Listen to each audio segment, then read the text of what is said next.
The humiliation wasn't the worst part. It was the timing. I was 32 years old, standing in a windowless interrogation room at 4 in the morning, watching my flight to Gull Harbor leave without me. The officers said they had a credible tip about stolen jewelry in my carry-on. I knew better. This wasn't just bad luck. It was surgery. My parents had called it in, using the law to keep me from hearing what my grandfather actually left behind. The rain at Evercrest International Airport did not fall. It was driven sideways against the terminal glass by a wind that felt personal. It was 4 in the morning in Seattle, an hour when the soul feels thin and the body feels heavy.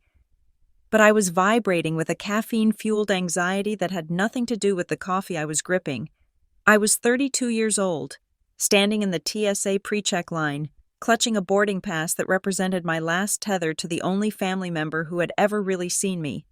My grandfather, Elias Stewart, was dead. The grief was a dull, heavy stone in my stomach, but right now, it was overshadowed by urgency. The hearing was tomorrow morning in Gull Harbor, South Carolina. It was supposed to be a formality, or so my father had claimed in a brief. Dismissive text message 3 days ago, but I knew better because of the voicemail. I had listened to it every night for 2 weeks. It had come in at 2 in the morning, a time when my grandfather usually slept the sleep of the heavily medicated. His voice had been raspy, stripped of the booming confidence that used to command boardrooms and family dinners alike. "Ariana," he had whispered. The recording was full of static, like he was calling from a bad line or a hidden corner. "I do not think I have the time I thought I did. They are moving things around. Papers I did not sign. If I go, you come home. Do not let them tell you otherwise. Check the blue file." Then the line had gone dead. I had tried to call back, but his phone was off. When I called the house, my mother answered. She told me he was confused. She told me the medication made him paranoid. She told me to focus on my graphic design work in Seattle and stop worrying about things I did not understand. Now, standing in the security line, watching the gray plastic bins slide along the conveyor belt, I felt a surge of nausea. I was going back to a place I had not visited in 3 years. To face parents I had barely spoken to fight for a legacy I did not fully comprehend. "Next passenger." A TSA agent barked, lacking the usual pre-dawn fatigue. I stepped forward. I placed my tote bag in the bin. I took off my boots. I walked through the scanner, arms raised, waiting for the familiar whoosh of the machine. It did not whoosh. It beeped, a sharp, angry sound that cut through the low murmur of the waking terminal. I frowned, stepping back as instructed. I had nothing on me, no medal, no jewelry, no belt. "Step aside, please," the agent said. He did not look at me. He looked at a screen that was angled away from my view. I stepped to the side, expecting the usual pat-down or the wand. I was impatient, checking the analog clock on the wall. My flight boarded in 45 minutes. I had time, but I did not have patience. Then a man in a darker blue uniform, a supervisor, walked over. He was holding a clipboard and looking at me with an expression I could not place. It was not suspicion, it was recognition. "Ariana Stewart," he asked. "Yes," I said, reaching for my driver's license. "Is there a problem?" "Ms. Stewart, I need you to come with me," he said. I looked at the conveyor belt. My carry-on bag, a hard-shell roller I had bought specifically for this trip, had been pulled off the line. A gloved hand was already unzipping it. "Hey," I said, stepping forward. "That is my bag. What are you doing?" "Please step this way," the supervisor said, his voice dropping an octave. "We have received a credible report regarding your travel today. We need to clear a few things up." "A credible report," I repeated, the words tasting like copper in my mouth. "What does that mean?" "It means you are not getting on this flight." "Ms. Stewart?" "Not yet." He placed a hand lightly on my elbow. It was a guiding touch, professional and firm, but it sent a spike of adrenaline straight into my heart. I looked around, hoping for a witness, someone to say this was a mistake, but the other travelers just looked away, practicing the willful blindness of the innocent. They walked me past the security checkpoint, past the coffee stand where the barista was steaming milk, and down a long linoleum hallway that smelled of floor wax and stale air. We stopped at a door with no number, just a keypad. The supervisor punched in a code, and the door clicked open. Inside, the room was small, painted a color that was neither beige nor gray. There was a metal table bolted to the floor and 3 chairs. There were no windows. It was a room designed to make you forget whether it was day or night, raining or sunny. It was a room designed to erase time. "Sit down, please," the supervisor said. He left the door open, but a uniformed officer stood in the frame, arms crossed. My bag was brought in a moment later and placed on the table. I sat. My hands were shaking. I clasped them together in my lap to hide the tremor. "Can someone tell me what is going on?" I asked, trying to project a calm I did not feel. "I have a flight to catch. I am going to a funeral hearing." "We know where you are going, Ms. Stewart," the supervisor said. He sat opposite me. He had a kind face, which made it worse. He looked like a soccer coach. "We received a tip through our verified hotline. Specific information regarding stolen property in your possession." "Stolen property?" I laughed. A sharp, jagged sound. "That is ridiculous. I packed that bag 2 hours ago. It has clothes and a toiletry kit. The report specifies jewelry."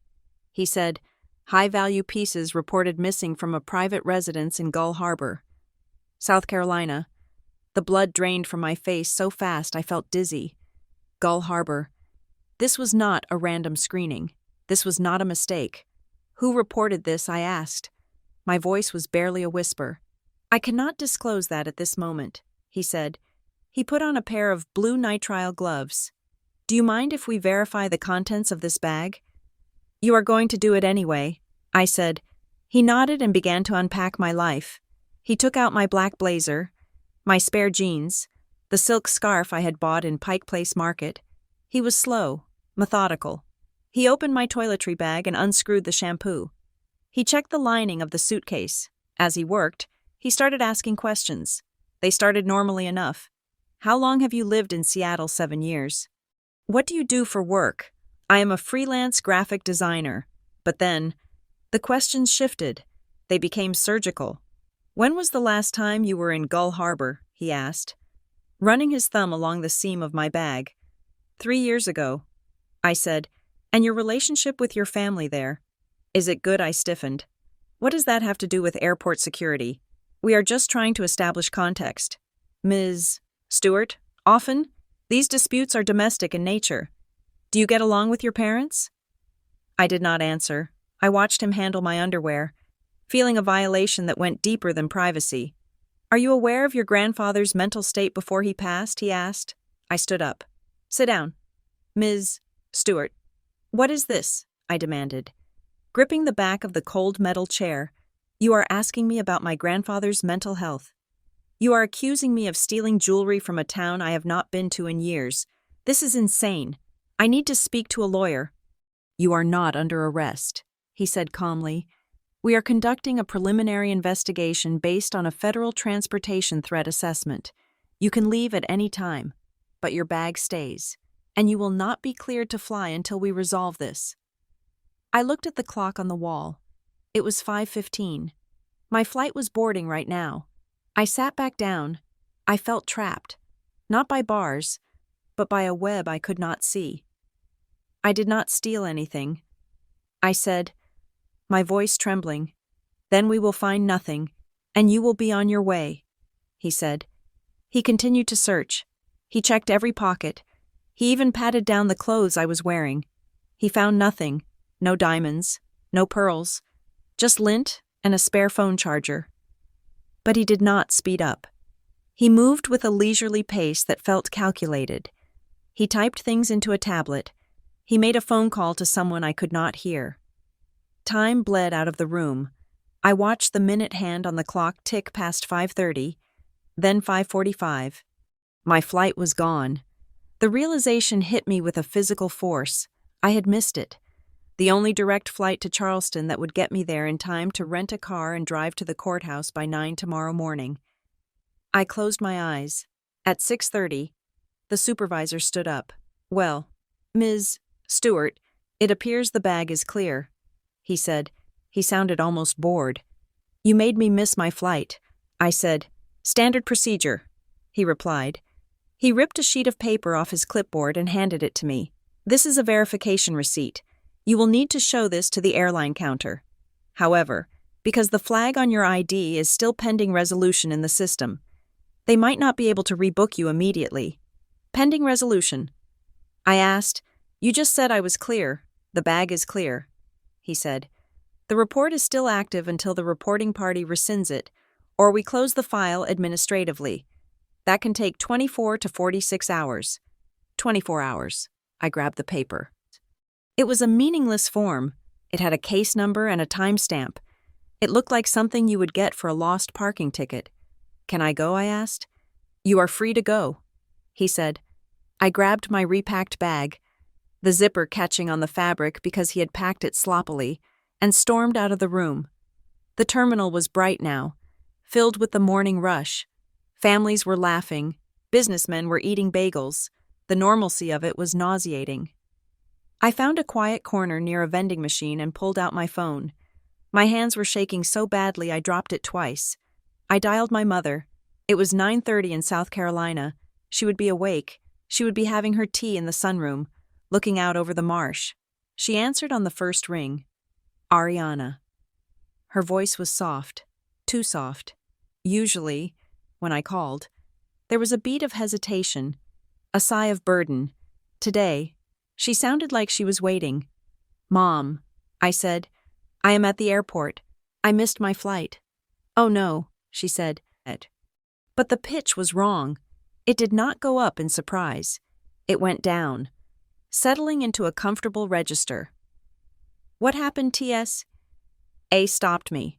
I said, I watched my reflection in the dark glass of the vending machine. I looked pale, my hair frizzing from the humidity. They said there was a report that I was carrying stolen jewelry from Gull Harbor.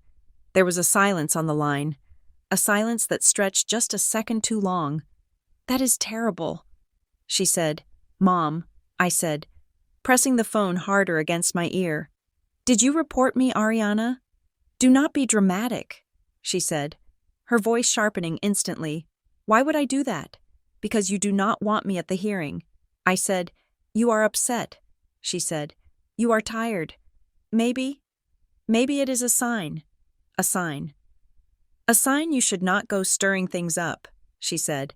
The sweetness was back, sickly and cloying. Your grandfather was very sick at the end. Ariana, the things he said, the things he might have written, they were not him. We are just trying to protect his memory. And you? I felt a cold chill slide down my spine. She was not asking if I was okay. She was managing me. I am coming. Mom, I said, I do not care if I have to drive. I will be there. I cannot talk long, she said abruptly. The lawyers are here. We have so much to do. Just go home. Ariana, get some rest. We will send you a check for the ticket. She hung up. I stared at the phone. She had not asked about the jewelry. She had not asked if I was arrested. She had offered to pay for the ticket I hadn't even told her I lost money on yet. I needed to get out of there. I walked to the airline counter, but it was exactly as the supervisor had said. My ID was flagged. The agent, a tired woman with too much eyeliner, told me she could not issue a boarding pass until the security hold was lifted. I cannot do anything I asked. You can wait, she said, or you can try again tomorrow. I walked away. I dragged my suitcase through the arrivals hall, out into the parking garage. The air was damp and cold, smelling of exhaust and wet concrete. I sat on my suitcase near the elevator bank and put my head in my hands. I did not cry. I was past crying. I was vibrating with a rage so hot it felt like it was burning my skin. A silver Honda Civic pulled up to the curb a few minutes later. Maya. She did not even park properly. She just threw the car into park and jumped out, leaving the engine running. Ari, she shouted. She ran over and wrapped her arms around me. Maya was small, fierce, and smelled like vanilla and pencil shavings. She was the only person in Seattle who knew the whole story, the only one who had listened to the voicemail with me. Get in the car, she said. I let her load my bag. I sat in the passenger seat, the heater blasting against my frozen knees. They stopped me. Maya, I said as she pulled out of the garage. I know. You texted me. She said, no. I said, I looked at her. I turned in my seat so I could see her face. My parents did it. Maya gripped the steering wheel, what they called it in. I said, the police said it was a specific tip about jewelry from a Gull Harbor residence. My mother, I called her. She told me it was a sign. She told me not to stir things up. Maya slammed her hand against the dashboard. That bitch, she hissed. I flinched. Sorry, she said. But seriously, Ari? Who does that? Who calls the police on their own daughter to stop her from going to a probate hearing, people who are hiding something? I said. I looked out the window at the gray blur of the highway. The shock was wearing off, replaced by a cold, sharp clarity. My grandfather had told me the wolves were in the kitchen. I had thought he was being metaphorical. I had thought he was talking about his illness. He was talking about his son and daughter-in-law. We need to figure out how they knew. I said, I booked the ticket 3 days ago. I didn't tell them the flight number. I didn't tell them the airline. Did you email them the itinerary? Maya asked. No, I haven't emailed them in months. I pulled out my phone. I had to know. I opened my email app. I started scrolling. There was the confirmation from the airline. I clicked on it. It was unread by me. I had just used the app to check in. But then I noticed something in the search bar. I typed in forward. A list of forwarded emails populated the screen. Most were work-related, but one caught my eye. It was a court notice, the formal notice of hearing for the estate of Elias Stewart. I tapped it. The email had been sent to my old family email address, the one I hadn't used since college but kept forwarded to my main account. But I had never seen this email in my inbox. I looked at the header details. Forwarded automatically to gstewartstuartridge.com. My breath hitched. What is it? Maya asked, glancing over. My father, I said. My father's business account. Stewart Ridge Consulting. I showed her the screen. Look at the timestamp. I said, this email came in 2 weeks ago. It was automatically forwarded to him. I never saw it because he must have set up a rule to delete it from my inbox after forwarding. He intercepted the court notice. That is illegal. Maya said, that is literally a crime. He has my passwords, I whispered, from years ago. When he helped me set up my domain for the portfolio, I never changed them. I felt sick. It wasn't just the airport. They had been watching me for weeks. They knew I was coming because they had been reading my mail. They knew exactly when I booked the flight because the confirmation went to the same inbox. I felt exposed. I felt like there were eyes on me. Even here, in the safety of Maya's messy car. We are going to my place, Maya said firmly. You are not staying at your apartment tonight. If they have your passwords, God knows what else they have. We drove in silence for a while. The rain kept hammering the roof. I am not giving up. Maya, I said quietly. Good, she said. I am going to get there.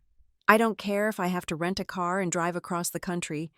I am going to walk into that courtroom and I'm going to burn them down. We stopped at a red light. My phone buzzed. I looked down. It was a text message from a number I did not recognize. The area code was local to Seattle. I opened it. There was no greeting, just 2 sentences. Stop fighting. You won't make it in time. I stared at the words, the blood draining from my face again. Ari, Maya asked. I didn't answer. I couldn't, because below the text, an image was loading, a small, slightly blurry square. It popped onto the screen. It was a photo. It was grainy, taken from a distance, and the lighting was bad, but the subject was unmistakable. It was a photo of a door, a plain beige door in a linoleum hallway. The door to the interview room I had just left. Someone had been at the airport. Someone had stood in that hallway, watched the police lead me inside, and taken a picture. I looked out the window, scanning the passing cars, the gray sky, the wet pavement. They weren't just in South Carolina. They were here. Drive, Maya, I said, my voice cracking. Just drive. The decline on my credit card was not a beep. It was a silent, red notification on the airline app that felt like a slap across the face. Transaction failed. Contact issuer. I sat on Maya's plush, oatmeal-colored rug, surrounded by the debris of a panic attack half-packed bags, empty coffee mugs, and my laptop humming with the heat of 1,000 open tabs. It was 10 in the morning in Seattle, my original flight, the one my parents had successfully stripped me from, had landed in South Carolina 20 minutes ago. They froze my cards. I said, my voice was flat, devoid of the hysteria that had gripped me in the airport parking garage. This was a different kind of cold. This was the realization that I was not fighting a family squabble. I was fighting a siege. Maya looked up from her phone. She was sitting on the sofa, her knees pulled to her chest. "Use mine," she said instantly. She tossed her wallet onto the rug next to me. "I cannot put a last-minute cross-country flight on your card." "Maya, it is going to be over $1,000. "Ari, shut up," she said. "Just book it. But do not fly into Charleston. If they have eyes at the airport there, they will be waiting for you." She was right. The image of the interview room door, sent to my phone by that unknown number, burned in my mind. They were watching. I typed in a new search. Briarfield Regional. It was a tiny airstrip about 90 miles north of Gull Harbor, mostly used for cargo and private hoppers, but it had one commercial connection coming in from Atlanta. It would mean a 2-hour drive through the back roads of the Lowcountry in the middle of the night, but it was the only way to slip in unnoticed. I booked it. Maya's card went through. I packed differently this time. I left the hard-shell roller that the TSA had rifled through. I took a duffel bag, something I could throw over my shoulder. I packed light. I felt like I was preparing for a war, not a probate hearing. The flight was a blur of turbulence and exhaustion. I stared out the window at the patchwork of America below, thinking about the text my father had sent weeks ago. "Grandpa is resting comfortably." That was the phrase. Resting comfortably. It sounded peaceful. It was a lie. I landed in Briarfield at 11 at night. The air that hit me when I stepped out of the terminal was thick, heavy with the scent of pine needles and damp earth. It smelled like my childhood. It smelled like the summers I spent chasing fiddler crabs off my grandfather's dock while he sat on the porch, smoking a pipe he wasn't supposed to have. Telling me stories about the way the coast used to be. I rented a sedan from a booth manned by a teenager who barely looked up from his phone. I drove south. The road to Gull Harbor was a ribbon of asphalt cutting through the marshes. Spanish moss hung from the live oaks like tattered curtains, spectral in the headlights. My phone sat in the cup holder, silent. I had turned off my location services. I had pulled the SIM card and put in a burner one Maya had bought for me at a grocery store. I was a ghost. I arrived in Gull Harbor just after 1 in the morning. The town was asleep. The storefronts on Main Street dark and shuttered. I drove past the courthouse where, in less than 30 hours, my fate would be decided. It looked imposing, a brick fortress of judgment. I did not go to a hotel. I drove straight to Juniper Lane. My grandfather's house was a sprawling, white-clapboard Victorian that sat at the end of a long gravel driveway, right on the edge of the water. It had always been a place of open doors. My grandfather never locked the back porch screen. He wanted the breeze to come through. I pulled up to the gate. It was closed. A heavy chain was wrapped around the iron bars, secured with a padlock that gleamed new and silver in my headlights. I got out of the car, the gravel crunching under my boots. I walked to the pedestrian gate, locked. I reached through the bars and rattled the latch. "Hey." The voice came from the darkness of the neighboring yard. I froze.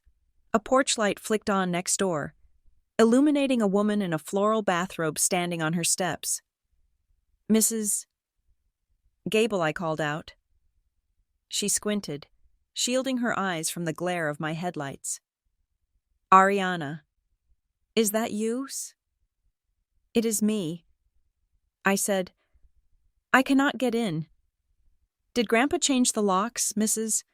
Gable walked down her driveway, clutching her robe tight at her throat. She looked older than I remembered, her hair thinner, her face lined with a new wariness. She stopped 5 feet away from me, on her side of the property line. "Honey, you should not be here," she said. Her voice was a hushed whisper. "What do you mean?" I asked. "I need to get into the house. I have keys. Your keys will not work. Ariana, your mother had the locksmith out here 3 days after Elias passed," she said. Mrs. Gable stopped. She looked at the house, then back at me. She said what I pressed. "She said you were not welcome," Mrs. Gable said, the words clearly tasting sour to her. "She told the neighbors there was a dispute, that you were unwell. She asked us to call the sheriff if we saw you on the property." I felt the blood drain from my face. Unwell. It was the same word the airport supervisor had danced around. "I am fine, Mrs. Gable," I said, trying to keep my voice steady. "I am just here for the hearing." She nodded, but she took a step back. "I believe you. Honey, Elias loved you more than anything, but I cannot get involved. Your father, he has people watching the place. Security patrols." She pointed to a small, reflective sign staked into the lawn near the mailbox. I had missed it in the dark. "Protected by Marrowgate Property Services." Marrowgate. The name meant nothing to me, but the font was aggressive, blocky and red. "Please, Ariana," Mrs. Gable said. "Go, before the patrol comes around." I looked at the house one last time. It looked dead. The windows were dark, the shades drawn tight. It did not look like a home anymore. It looked like an asset. I got back in the car and reversed down the driveway. I found a cheap motel on the outskirts of town, the kind with exterior doors and a flickering neon sign. I paid cash. I dragged a chair under the doorknob before I slept. The next morning, the humidity was a physical weight. I put on the navy blue suit I had packed in the duffel. It was wrinkled, but it was armor. I had an appointment at 9 o'clock. Maya's cousin had come through with a name, Noah Wexler. His office was not in the high-rent district near the marina where my father's lawyers undoubtedly operated. It was in a converted brick walk-up above a bakery, smelling faintly of yeast and old paper. Noah Wexler was not what I expected. I expected a shark. I got an accountant with a law degree. He was a man of indeterminate age, somewhere between 40 and 50, with wire-rimmed glasses and a desk that was chaotic but clearly mapped in his mind. He did not shake my hand with a firm, power play grip. He just nodded and pointed to a chair. "Ms. Stewart," he said, "you are harder to reach than the Pope." "My phone is off," I said. I explained the situation, the airport, the intercepted emails, the frozen cards. Noah listened without interrupting. He took notes on a yellow legal pad using a fountain pen. He did not look shocked. He looked like a mechanic diagnosing a transmission failure he had seen 1,000 times. When I finished, he capped his pen. "Okay," he said, "here is the reality. The hearing is tomorrow. Technically, you are a beneficiary, but your parents have filed a motion to limit your access to the estate. On what grounds? I demanded. Non-responsiveness and financial instability." Noah said. He pulled a file from a stack. "They claim they sent you multiple notices regarding the estate planning changes your grandfather made in his final months. They claim you never replied. I never got them," I said. "My father intercepted them." Noah nodded. "We can argue that, but the financial instability part, that is stickier.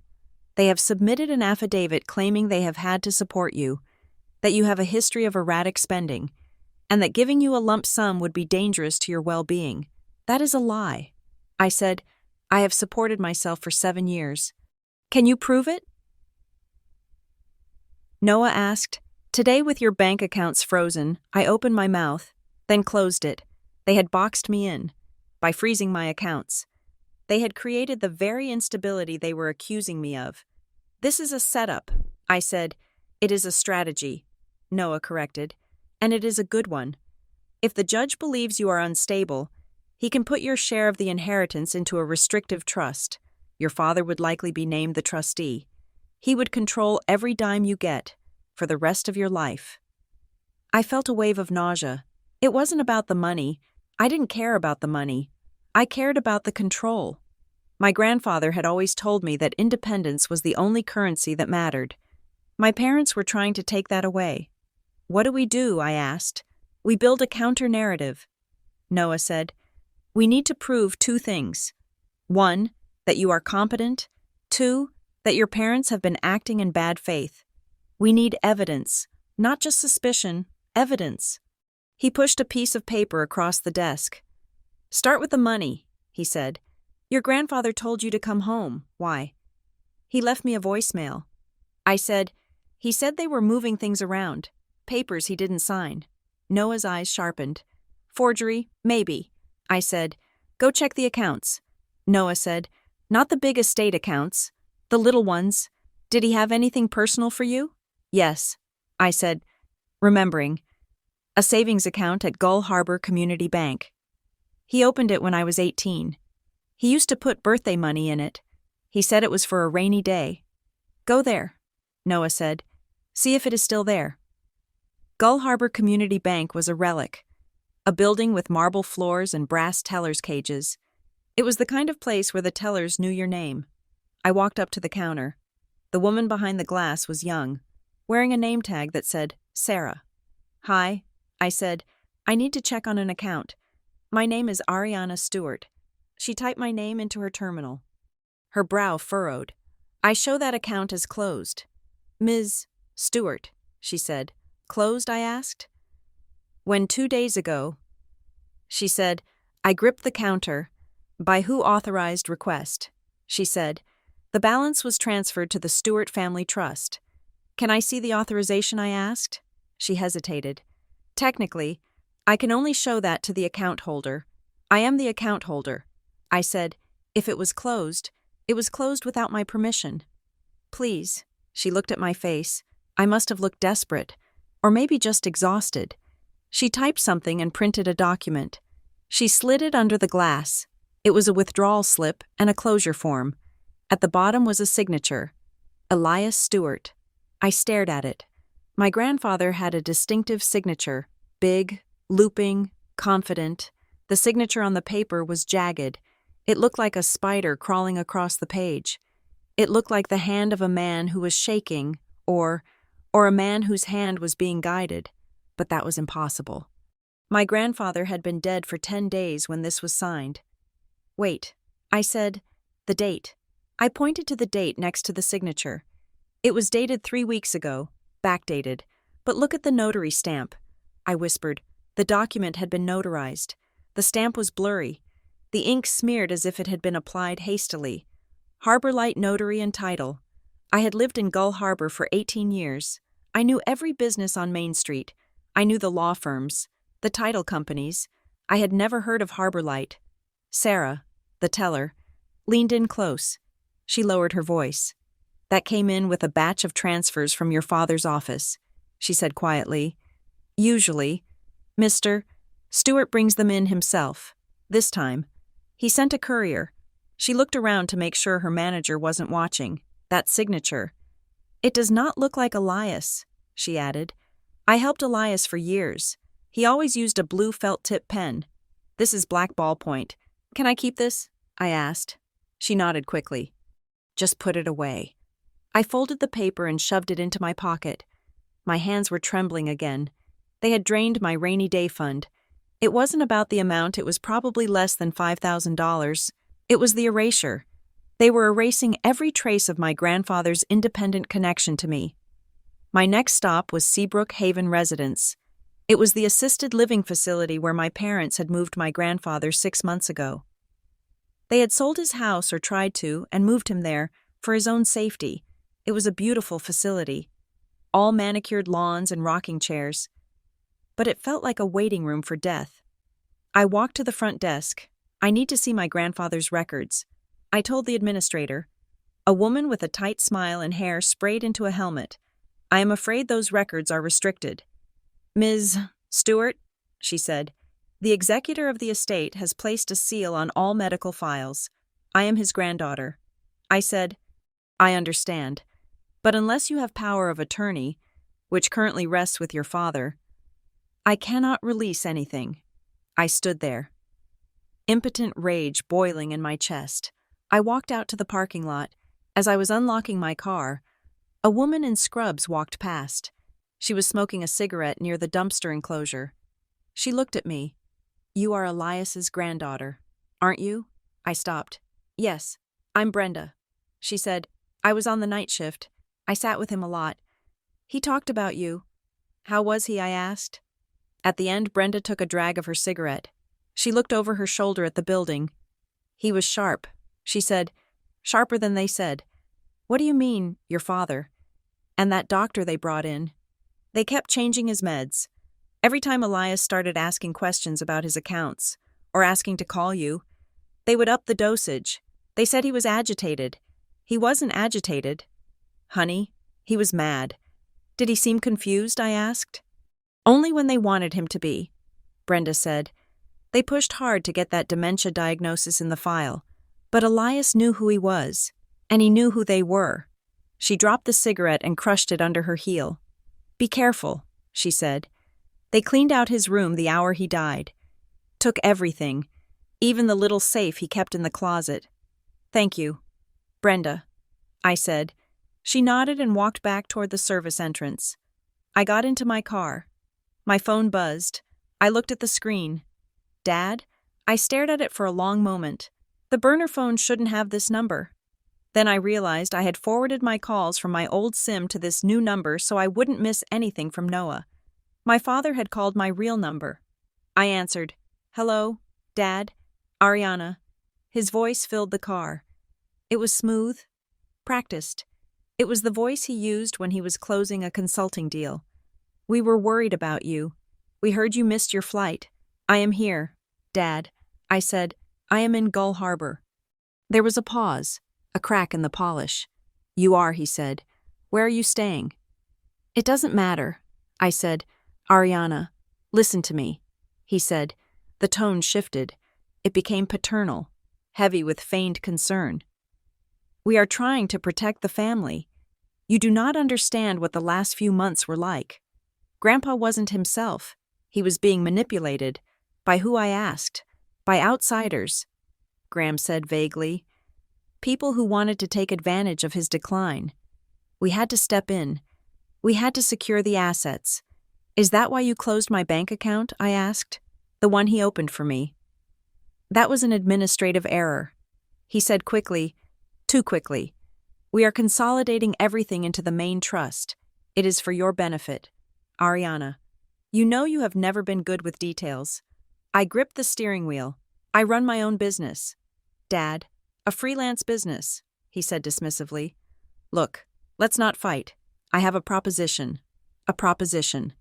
"You do not need to go through the stress of this hearing," he said. "It is going to be ugly. Things will come out about your grandfather's mental state that will be painful for you to hear. Why don't you go back to Seattle? I will wire $50,000 to your account today. Tax-free, a gift. $50,000. It was a lot of money. It was also a bribe. And if I stay," I asked. "Then we go to court," he said. "And you get nothing. Because the new will, the one he signed 3 weeks ago, leaves everything to the trust. And I control the trust. 3 weeks ago, the same time as the fake signature at the bank. You are scared." "Dad," I said softly. "I am being a father," he snapped. "I am trying to save you from embarrassing yourself. Take the money. Ariana, go home." I hung up. I sat in the humid car, breathing hard. He hadn't asked about me. He hadn't asked how I was grieving. He had offered me money to disappear. He confirmed it. There was a new will, signed 3 weeks ago. While my grandfather was being drugged and isolated, I drove back to Noah's office. I ran up the stairs. Noah was eating a sandwich at his desk. He looked up. "Well," he asked. I dropped the bank withdrawal slip on his desk. "Forgery," I said. "And a notary firm that doesn't exist. And a nurse who says they were drugging him to fake dementia." Noah stopped chewing. He picked up the slip. "And," I added, "my father just offered me $50,000 to leave town." Noah put down his sandwich. He picked up his pen. "Sit down." "Ariana," he said. I sat. "Do not respond to the offer," he said. "Do not talk to him again." He pulled a fresh legal pad. "We are going to build a timeline," he said. He drew a long line across the paper. 2 weeks ago, emails intercepted. Noah said, writing it down. 10 days ago, grandfather dies. Room swept immediately. 3 days ago, you book your flight. T.S. A tip is called in. 2 days ago, bank account closed with a shaky signature. Today, attempted bribery. He looked at the list. This is not a probate case anymore, Noah said quietly. This is a conspiracy. He circled the date 2 weeks ago. Everything clusters here, he said. The new will, the bank closures, the email intercepts. They did it all in a panic right before he died. They knew he was trying to reach you. Why, I asked, why go to all this trouble? Why not just convince him to change the will legally, because he wouldn't do it? Noah said, he tapped the paper. Elias was stubborn. If they had to forge signatures and intercept mail, it means he was fighting them until the very end. He looked me in the eye. They are terrified of what he might have told you. Noah said, that voicemail, did he mention anything specific? A place, a document? He said, check the blue file, I said, and something about a lockbox. Noah leaned back. We need to find that box, he said. Before they do, I thought about the house, the new locks, the security patrol. I can't get into the house, I said. They have Marrowgate security crawling all over it. Noah frowned. Marrowgate? Yes, Marrowgate Property Services. Noah stood up and walked to a filing cabinet. He pulled out a map of the county. Marrowgate isn't a security company, he said. It is a shell corporation. He pointed to a large swathe of land on the coast, north of town. This is the Marrowgate tract, he said. It is protected wetlands, or it was supposed to be. There have been rumors for months that a developer is trying to rezone it for a luxury resort. He looked at me.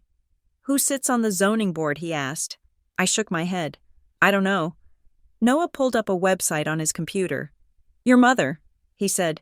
Elaine Stewart. The pieces clicked together like magnets. The charity work my mother did, the consulting my father did, the land. If my grandfather owned that land, or held the rights to it, he was the hurdle. Noah said, he was the conservationist. He would never sell. So they waited until he was sick, I whispered, and they took his signature. And now they need you gone, Noah said, because if you challenge the will, if you open probate and demand an accounting of the assets, the land deal stalls, and if the deal stalls, the investors walk. He looked at his watch. We have 18 hours until court. Noah said, we have a timeline. We have a suspicion. But we still need the smoking gun. We need that blue file. I stood up. I felt a cold, hard resolve settling in my stomach. I know someone who might know where the lockbox is. I said, who? Cal Whitmore. I said, my grandfather's handyman. He built the shelves in the study. If there is a hiding place, Cal knows about it. Find him, Noah said. I will start drafting the motions to freeze the assets. I walked to the door. Ariana, Noah called out. I turned. Do not let them see you. He said, if they were willing to frame you for a felony at the airport, they are willing to do worse here. I nodded. I touched the burner phone in my pocket. I am already a ghost. Noah, I said. I walked out into the heat of the afternoon. The town looked different now. It wasn't just my home anymore. It was a crime scene, and I was the only witness left standing. I sat in Noah Wexler's office, the air conditioner rattling in the window unit, fighting a losing battle against the South Carolina humidity. My laptop was open on the cluttered desk, the screen glowing with the stark, bureaucratic layout of a public records database. We had found the incident report. It had taken 3 hours of navigating automated phone trees and a favor called in by one of Noah's paralegal friends in Seattle. But there it was, the official record of why I had been detained at Evercrest International Airport. The report cited a Level 2 asset security flag, originating from a third-party monitoring service called SkyShield Travel Security. SkyShield, Noah said, leaning over my shoulder, smelling of coffee and peppermints. They are a private contractor, high-end corporate security. They usually handle executive protection or corporate espionage cases. They are not the police. I scrolled down to the section labeled Source of Intelligence. Anonymous tip received via priority hotline. Caller cited specific knowledge of illicit inventory transport. Recommended immediate cessation of movement to prevent asset dissipation. I froze. The words floated on the screen, detached and clinical. But I recognized the cadence. Immediate cessation of movement. Asset dissipation. It was not the language of a concerned citizen. It was not the language of a police officer. It was the language of a risk management consultant. I opened a new tab and pulled up my old email archives, the ones I had saved from when I helped my father format his quarterly reports for Stewart Ridge Consulting. I searched for the phrase cessation of movement. It appeared in 12 different documents. It was one of Graham Stewart's favorite phrases when advising companies on how to handle redundant employees or compromised supply chains. He wrote the tip. I said, my voice quiet. He didn't even try to hide his syntax. He treated me like a compromised supply chain. Noah straightened up, his face grim. This is good, he said. Good. I turned to look at him. My father treated me like a liability to be liquidated, and you think it is good legally. It is gold, Noah said. He walked around the desk and sat in his creaking leather chair. It proves malice. It proves that the interference was calculated and corporate, not a family emergency. It connects Stewart Ridge Consulting directly to the obstruction of a beneficiary. He picked up a file folder and tapped it against the desk. I am filing an emergency motion, he said. Right now. To do what?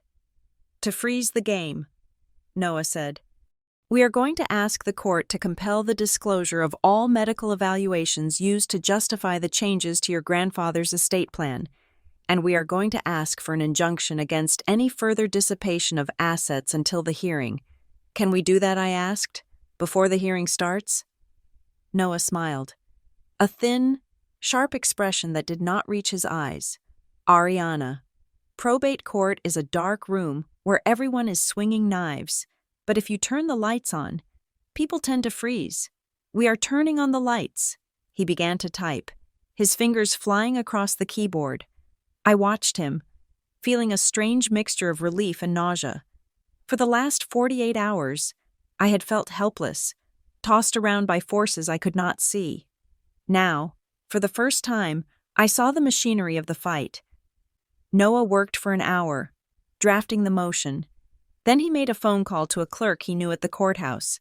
He spoke in low, rapid tones, using words like ex parte and undue influence. When he hung up, he looked at me. Judge Calloway has signed the preservation order. He said, just like that, Noah said. The mention of Sky Shield and the potential for corporate interference in a probate matter made him nervous. Judges hate being used as pawns in corporate games. He has ordered that all medical records from Seabrook Haven be delivered to the court by tomorrow morning. And he has frozen the trust accounts. I let out a breath I didn't know I was holding. So they can't move the money. Not a penny, Noah said. And more importantly, they know that we know. The moment this order hits your father's lawyer's inbox, the element of surprise is gone. They will know you are not just a grieving daughter. They will know you are a litigant. Then I need to be sure I have something to fight with. I stood up. I'm going to find the notary.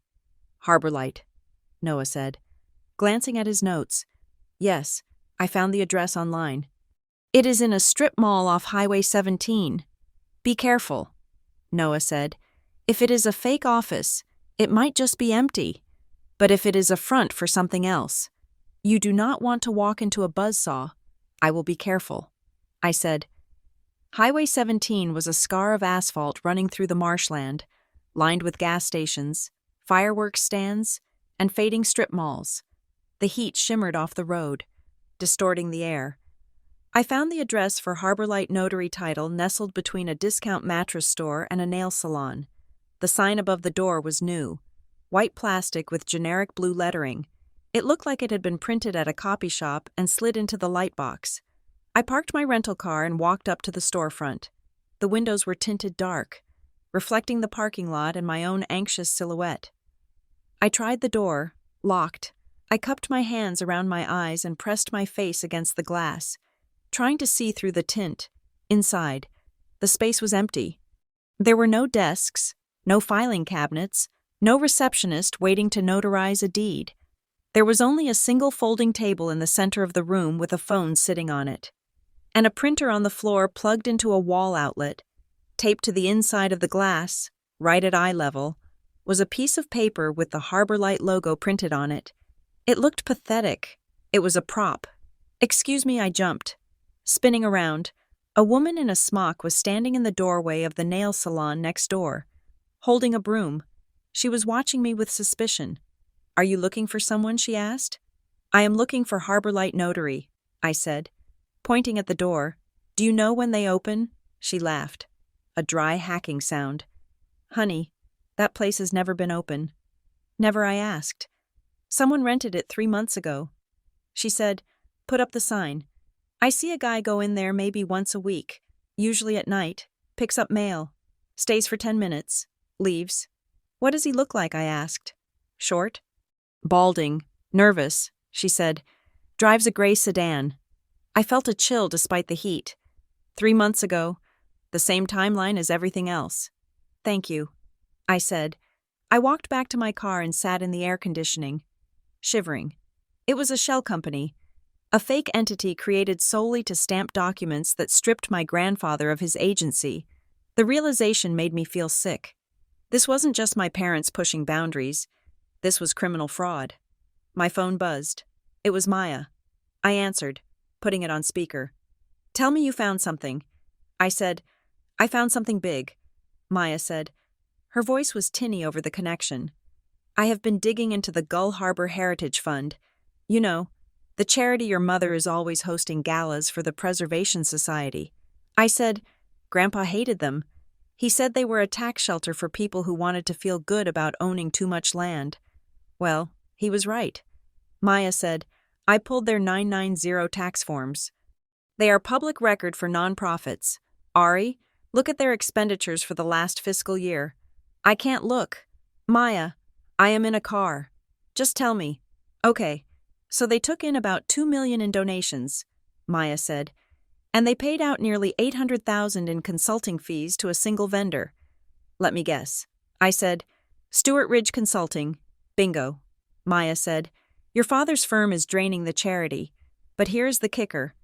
The Heritage Fund's primary mission statement is land conservation. They hold easements on sensitive properties, like the Marrowgate Tract." I whispered, "Exactly." Maya said, "If the Heritage Fund holds the conservation easement, they control who can develop the land, if your father is consulting for them. He is effectively controlling the land rights, and if my grandfather owned the land—" I started, the picture forming in my mind. If he owned the land, he was the only one standing in the way of whatever deal they are cooking up. Maya finished. I leaned my head against the steering wheel. "They need the land," I said. "They leverage the charity to get loans or make promises to developers. And they need my grandfather's property to fulfill the contract. That is why they need to control the estate, and that is why they need to discredit you." Maya said, "If you inherit, you might ask questions. You might look at the books. You might say no to the bulldozers." "Where is my mother right now?" I asked. "According to her Instagram, which she updates religiously, she is at Crestmore Hall," Maya said, "setting up for the Gala for the Coast happening this weekend." "Crestmore Hall, the old estate on the bluff. I am going there," I said. "Ari, don't," Maya warned. "It will be a scene. I am past caring about scenes." "Maya." I hung up and put the car in gear. Crestmore Hall was a monument to the antebellum South, a white-columned mansion surrounded by manicured gardens that cost more to maintain than most people earned in a lifetime. Today, the driveway was filled with catering trucks and florists' vans. I parked behind a truck unloading cases of champagne. I smoothed my wrinkled suit, took a deep breath, and walked up the limestone steps. The ballroom doors were open. Inside, it was a hive of activity. Waiters were polishing silver. Florists were arranging massive centerpieces of white hydrangeas, and lighting technicians were testing colored gels on the chandeliers. In the center of it all stood Elaine Stewart. She was wearing a cream-colored linen dress that looked effortless and expensive. She was holding a clipboard, pointing at a table setting, directing a young woman who looked terrified. "No, the napkins need to be folded in a lotus, not a swan," my mother was saying. Her voice was calm, melodic, the voice of a woman who believed she brought order to chaos. "Swans are tacky. Hello, Mother?" The activity in the room didn't stop, but the bubble of air around us seemed to freeze. Elaine turned slowly. She looked at me. Her expression did not register shock or guilt. It registered disappointment. "Ariana," she said, "you look tired." I walked toward her, stepping over a coil of extension cord. "I am tired," I said. "I am tired of airport security rooms. I am tired of frozen bank accounts. And I am tired of lies." Elaine handed her clipboard to the terrified assistant. "Give us a moment, please," she said. The girl scurried away. My mother turned back to me, clasping her hands in front of her. "You are making a mistake coming here," she said. "This is a professional environment." "Was it a professional environment when you called Sky Shield and told them I was trafficking stolen jewelry?" I asked.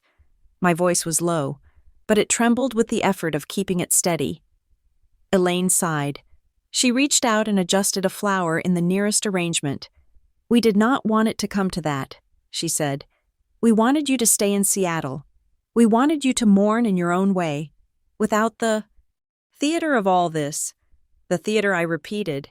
"You framed me for a crime so I would miss a court date. I saved you," she said. She looked me in the eye, and her gaze was terrifyingly steady. "I saved you from your grandfather's last performance," she said. Elias was not himself. Ariana. He was vindictive. He was angry at getting old, and he wanted to lash out. He wrote things, hurtful things. We did not want you to see them.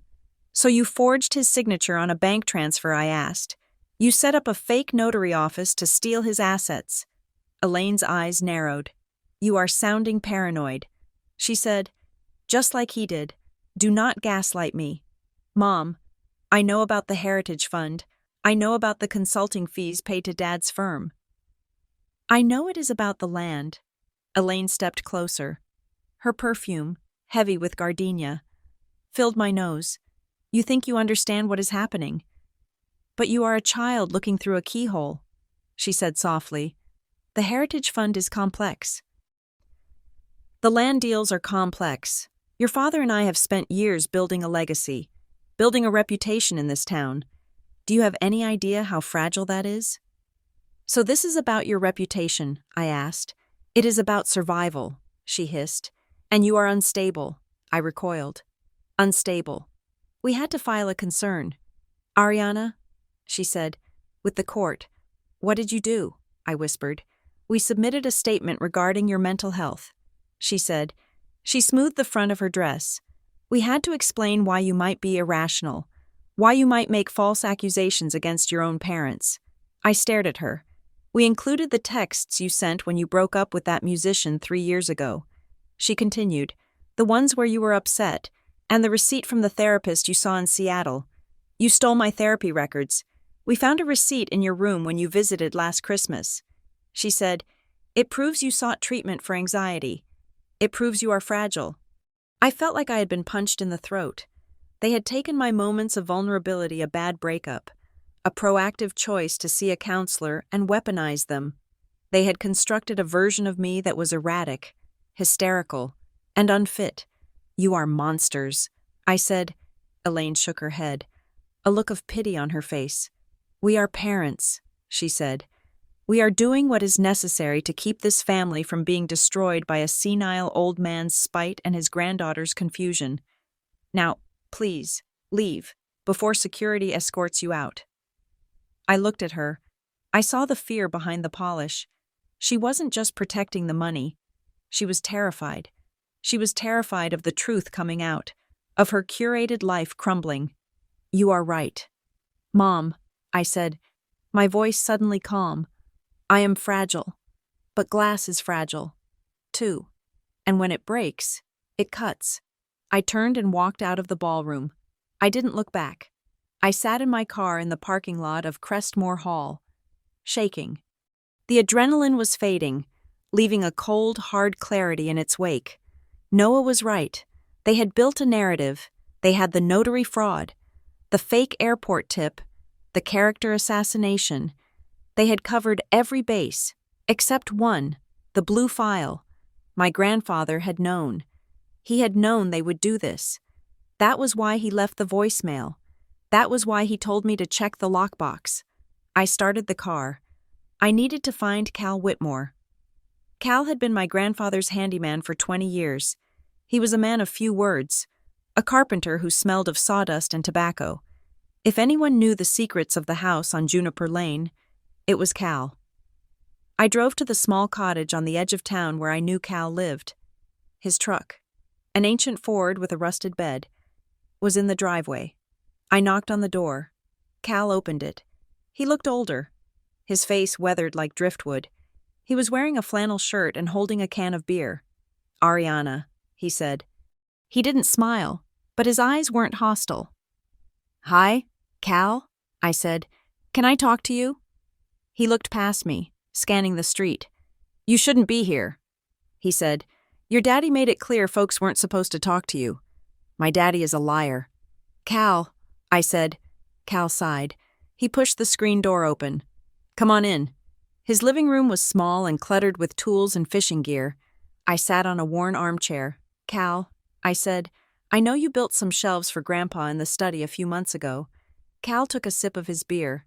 "I built a lot of things for Elias over the years. I am looking for a hiding place." I said, "A lockbox." Grandpa left me a message. He said to check the blue file. He said you helped him. Cal stared at the floor. "I don't know nothing about that." He said, "Cal, please." I said, "They are trying to say he was crazy. They are trying to take everything he built and pave it over for a resort. They wouldn't even let me see him before he died." Cal's jaw tightened. "Elias wasn't crazy," he muttered. "He was scared." "Then help me prove it." I said, "I can't." Cal said, "I got work in this town. Your daddy, he knows everyone. If I cross him..." I pulled out my phone. "Listen to this," I said. I played the voicemail. My grandfather's raspy, desperate voice filled the small room. "If I go, you come home. Check the blue file." Cal listened. He closed his eyes. When the recording ended, he sat in silence for a long time. "He always treated me fair," Cal said softly. "Even when he was sick, he treated me like a man. He trusted you, Cal." I said, "That is why he didn't tell anyone else." Cal set his beer down. "It ain't in the shelves," he said. "Where is it?" "It is behind the baseboard." Cal said, "In the study, under the window that looks out at the marsh. The middle panel is loose. You have to push on the right side to pop the magnet." "Can you help me get in?" I asked. "The locks are changed." Cal stood up. He walked to a hook by the door and grabbed a key ring. "I kept a set," he said, "just in case." We waited until nightfall. The moon was obscured by clouds, which was a mercy. We parked Cal's truck a block away from the house on Juniper Lane and walked through the neighbor's yard, keeping to the shadows of the hedges. The house loomed dark and silent. The Marrowgate security sign reflected the faint street lamp light. Cal moved with surprising stealth for a big man. He led me to the back door, the one off the kitchen porch. He slid the key into the lock. It turned with a soft click. We slipped inside. The house smelled of lemon polish and stale air. It felt empty, stripped of life. My parents had already begun the process of sanitizing it, removing the clutter of my grandfather's existence. We moved through the kitchen, into the hallway, and toward the study. My heart was hammering against my ribs. I expected a security alarm to blare, or a flashlight beam to cut through the dark, but there was only silence. We entered the study. It was a room lined with books, smelling of old paper and pipe tobacco. My grandfather's desk was clean, the surface bare. Under the window, Cal whispered. He knelt down. I knelt beside him. He ran his hands along the white wooden baseboard. "Here," he said. He pressed his thumb against the right side of the trim. There was a click, and the section of wood popped out. Behind it was a hollow space between the studs, and inside the space sat a gray metal lockbox. I reached in and pulled it out. It was heavy. I looked at Cal. "Do you have the key?" I asked. He shook his head. "He didn't give me the key." I looked at the box. It was a standard fireproof box. "I have a lockpick set in the truck." Cal said, "But it might take time we don't have." I said, I turned the box over. Taped to the bottom, in blue painter's tape, was a small brass key. "Of course," I whispered. "Grandpa always hid the key near the lock. He said it was the last place thieves looked because they were too busy trying to break it open." I peeled the tape back. I inserted the key. The lock turned. I lifted the lid. Inside, there was no money, no jewelry. There was a single manila envelope. On the front, written in my grandfather's shaky but distinct block letters, was a message, "If I am gone, start here." I opened the envelope. Inside was a letter addressed to me, and taped to the letter was a silver USB flash drive. I looked at Cal. "We got it." I said, "We need to go." Cal said, I saw headlights turn into the driveway. Panic spiked in my chest. "Go," I said, "out the back." We scrambled up. I shoved the envelope and the drive into my jacket pocket. We ran through the kitchen just as the front door handle jiggled. We burst out onto the back porch and into the humid night air. We didn't stop running until we reached Cal's truck. We sat there, panting, the engine idling. I pulled the envelope out of my pocket. I touched the flash drive. It felt cold and hard. "This is it," I said. "This is the truth." Cal put the truck in gear. "You better be ready for what it says," he said. I looked back toward the house, disappearing in the rear-view mirror. "I am ready, Cal," I said. "I have been ready since the airport." We drove away into the dark, leaving the empty house and its secrets behind, carrying the only thing that mattered, the voice of a dead man, ready to speak. The neon sign of the 24-hour copy shop reflected in the puddle on the asphalt. Twitching like a nervous eye, we were not in a copy shop, though.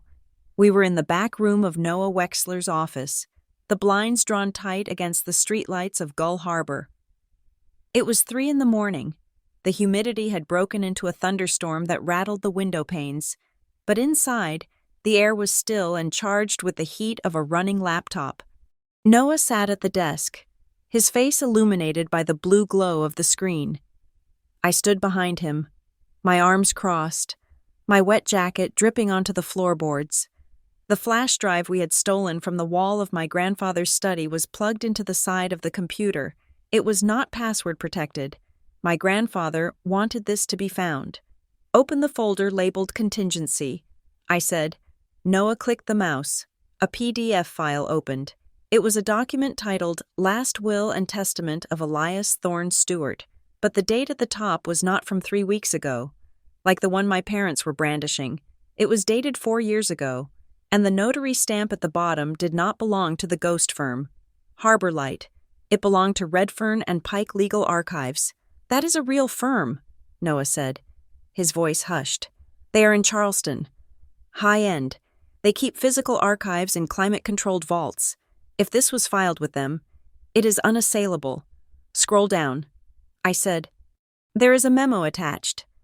Noah scrolled. The next page was not a legal document. It was a letter, typed on my grandfather's old typewriter. I recognized the uneven ink on the letter E, to Ariana. The letter began, "If you are reading this, it means I was right. They think I am too old to notice the missing numbers. They think I do not see the transfers from the Marrowgate Coastal Trust to the Heritage Fund.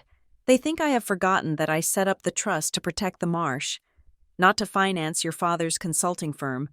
I have tried to change the access codes, but my hands shake, and I cannot remember the new passwords they set up for me. They tell me I'm confused. I am not confused. I am being erased." I felt a sob catch in my throat, hot and sharp. He had known. He had been trapped in that house, watching them dismantle his life, and he had been lucid enough to document it. "There is more," Noah said. "Look at Article 7. He pointed to a paragraph in the middle of the legal text. It was bolded, the anti-interference trigger clause. I read the legalese, my eyes widening with every word. In the event that any primary beneficiary, specifically my granddaughter Ariana Stewart, is prevented from receiving timely notice of probate proceedings, or is physically or legally obstructed from attending said proceedings by any other beneficiary, the following provisions shall immediately take effect. The entirety of the estate shall be placed into a blind trust administered by an independent fiduciary appointed by Redfern and Pike. 2. All discretionary distributions to the obstructing parties shall be suspended pending a full forensic audit of the estate's assets for the preceding 5 years. 3. Control of the Marrowgate Coastal Trust shall transfer immediately to the Nature Conservancy, bypassing all family control. Noah sat back in his chair. He let out a low whistle. Do you understand what he did? Noah asked. He looked at me with something like awe. He set a trap, I whispered. He didn't just cut them out. Noah said, he knew they would try to stop you. He knew they would try to keep you from the hearing. So he made their interference the very thing that destroys them. If they had just let me come, I said, if they had just let you come, they would have kept their share. Noah said, but by stopping you by calling the airport, by changing the locks, by hiding the notice they triggered the clause, they just nuked their own inheritance. But we have to prove it. I said, we have to prove they obstructed me. Noah turned to his whiteboard. He picked up a red marker. We have the airport report linked to your father's firm. He said, we have the fake notary slip. We have the testimony of the neighbor who said you were barred from the property. And now, we have the original will that establishes the trigger.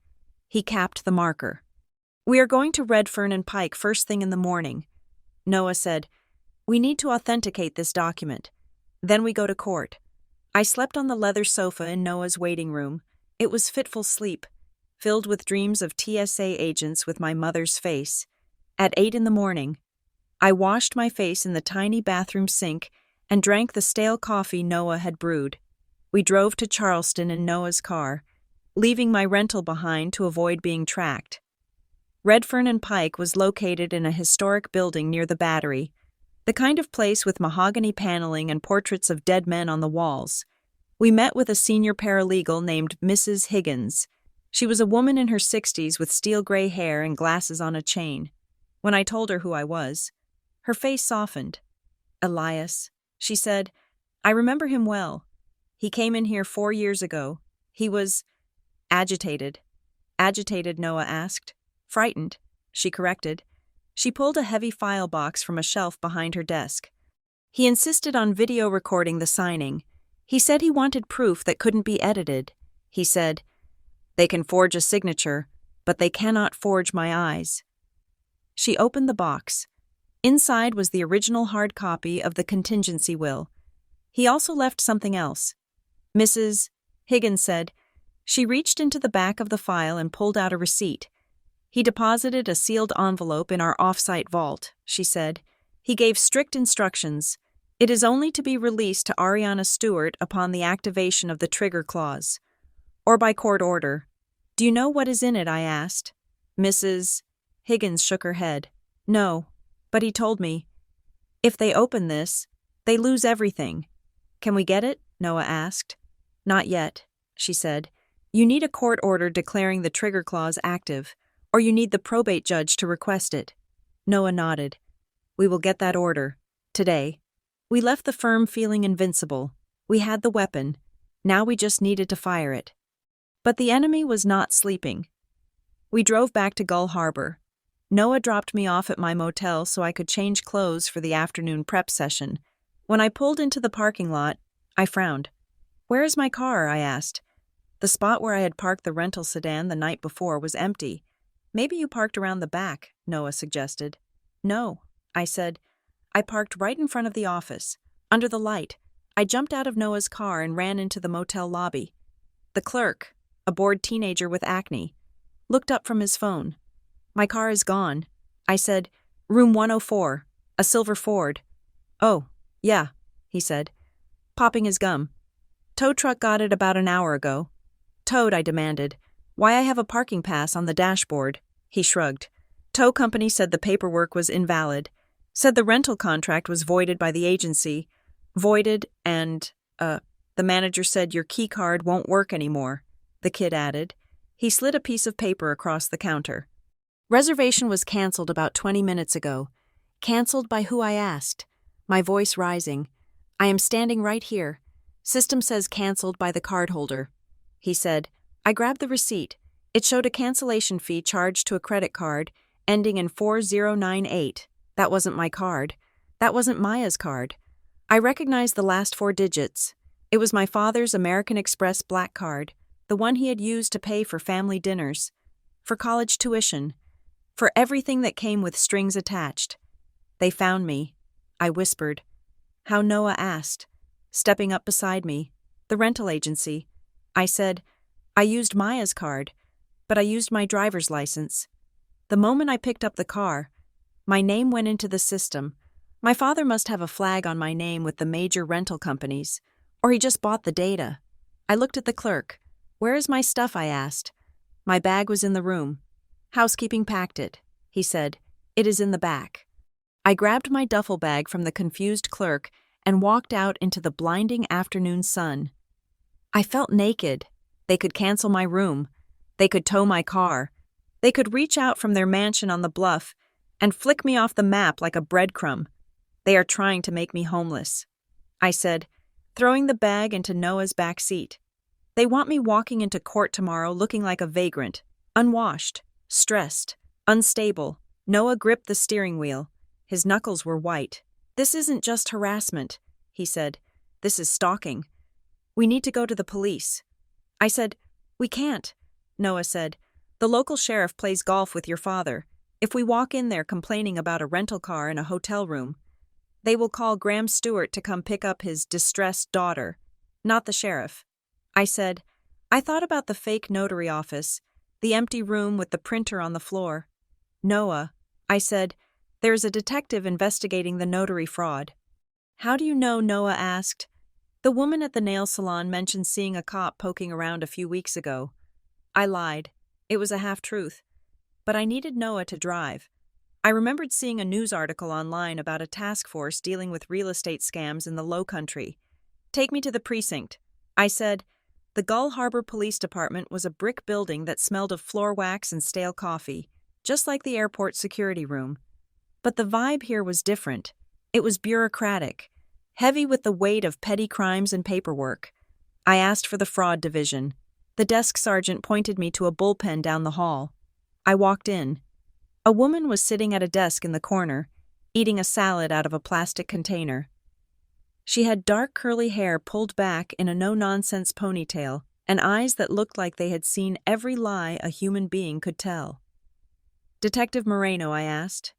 I had seen her name on a placard on the empty desk next to the door, but she looked like the one in charge. She looked up, fork halfway to her mouth. Who are you? She asked. Ariana Stewart, I said. She chewed slowly, swallowed. Stewart, like the Stewart Ridge Stewarts. Yes, I said. She put the fork down. If you are here to complain about a noise ordinance or a parking ticket, the front desk handles that. Princess, I am not here about a ticket. I said, I am here about Harbor Light Notary and title. The change in her face was instantaneous. The boredom vanished. Her eyes narrowed, sharp and predatory. She wiped her mouth with a napkin and stood up. She closed the door to the office, shutting out the noise of the bullpen. Sit down, she said. I sat. What do you know about Harbor Light? She asked. I know it is a fake office in a strip mall off Highway 17. I said, I know it has no furniture. And I know it was used to notarize a document that stole money from my bank account and authorized transfers from my grandfather's estate. Lila Moreno leaned against the edge of her desk. She crossed her arms. We have been tracking a ring of fraudulent notaries for 6 months, she said. They pop up, stamp a few deeds, and vanish.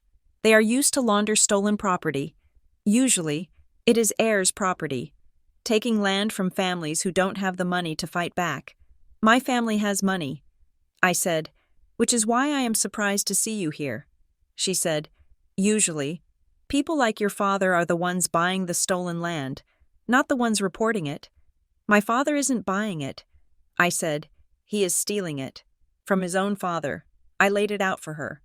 I told her about the backdated will, the signature that didn't match, the empty office. I showed her the withdrawal slip from the bank with the Harbor Light stamp. She looked at the slip. She pulled a magnifying glass from her drawer and studied the stamp. "This ID number," she muttered. "It is a clone. We have seen this same number on 3 different deeds in the last month."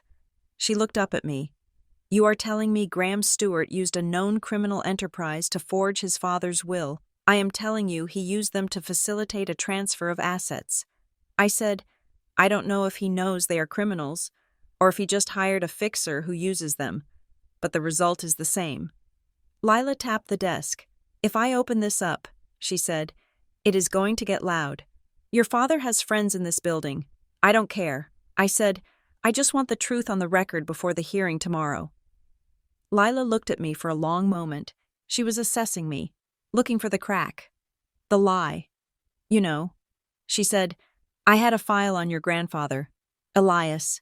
"You did. He filed a complaint 4 months ago," she said, "about trespassing on the Marrowgate tract. He said people were surveying the land without his permission. He mentioned he thought someone was forging permits." "What happened to the complaint?" I asked. "It was withdrawn," she said. 2 weeks later, a lawyer called and said Mr. Stewart was confused and had authorized the survey after all. "Who was the lawyer?" She smiled, a cynical twist of her lips. "Take a guess." "My father's general counsel." I said. Lila nodded. I knew it smelled bad. She said, "But without a victim willing to testify." I couldn't move. "You have a victim now," I said. Lila stood up and grabbed her jacket. "Do you have the original will? The one you say is real?" "My lawyer has it." I said. "Get it," she said, "and bring me everything you have on the airport stop. If they used a fake police tip to detain a witness to a felony fraud, that puts this in federal territory." She paused at the door. "You got guts, kid," she said. "Stupid, maybe, but guts." We spent the rest of the day in Noah's office, turning the conference room into a war room. Noah was a machine. He was fueled by caffeine and the righteous indignation of a man who realized he was holding a royal flush. We assembled the binder for the judge. It had to be perfect, chronological, irrefutable. Tab 1, the death certificate and the timeline of the new will. Tab 2, the flight records and the TS. Incident report, highlighting the connection to Sky Shield and Stewart Ridge Consulting. Tab 3, the bank records, showing the closure of my personal account and the Harbor Light notary stamp. Tab 4, the affidavit from Mrs. Gable, the neighbor, confirming I was locked out of the property. Tab 5, the contingency will and the trigger clause. It looked clinical. It looked like a stack of paper, but it was a story. It was the story of a man being gaslit to death and a daughter being hunted. As the sun went down, the adrenaline began to fade, replaced by a cold, hollow ache in my chest. I sat by the window, watching the streetlights flicker on. Noah was on the phone with the court clerk, confirming our time slot. I felt dirty. I was about to walk into a courtroom and accuse my parents, the people who had taught me to tie my shoes, who had paid for my braces of fraud, conspiracy, and emotional abuse. I was about to destroy their reputation in the town they had spent 40 years trying to rule. My phone buzzed. It was Maya. I picked it up. "Hey," I said. My voice sounded thin. "You okay?" she asked. She knew. She always knew. "I feel like I'm the villain," I said. "I am sitting here building a weapon to blow up my family." "Ari?" Maya said sharply. "Stop. They are my parents." "Maya, no," she said. "They are people who called the police on you. They are people who left you stranded in an airport. They are people who stole your grandfather's dignity before they stole his money. But maybe I am doing exactly what they said," I whispered. "Maybe I am the unstable one. Maybe I'm just vindictive." "Do you want the money?" Maya asked. "No, I don't care about the money." "Do you want the house?" "No." "Then what do you want?" "I want them to stop lying," I said. The words came out before I could think them. "I want them to admit what they did." "Then you are not the villain," Maya said. "You are the mirror." The mirror, you are forcing them to look at themselves, she said, and they hate you for it because the reflection is ugly. You didn't start this. Ari, you are just refusing to disappear. Refusing to disappear. I looked at the binder on the table, the estate of Elias Thorne Stewart. My grandfather had refused to disappear. He had fought the fog of medication and the isolation of his room to leave me a key. He had believed that I would come for him. I hung up with Maya. Noah walked over. He looked tired, his shirt rumpled. "We are ready," he said. He handed me a sandwich from the deli downstairs. "Eat," he said. "You need strength." I took a bite. It tasted like cardboard. "Noah," I said, "what happens if we win?" "If we win," Noah said, "the independent fiduciary takes over. Your parents lose control of the trust. The land is protected. And the police open a fraud investigation. They could go to jail," I asked. "For the notary fraud?" "Maybe," Noah said. "For the elder abuse. Harder to prove. But the social prison, that will be immediate. In Gull Harbor. Losing your reputation is worse than jail." I nodded.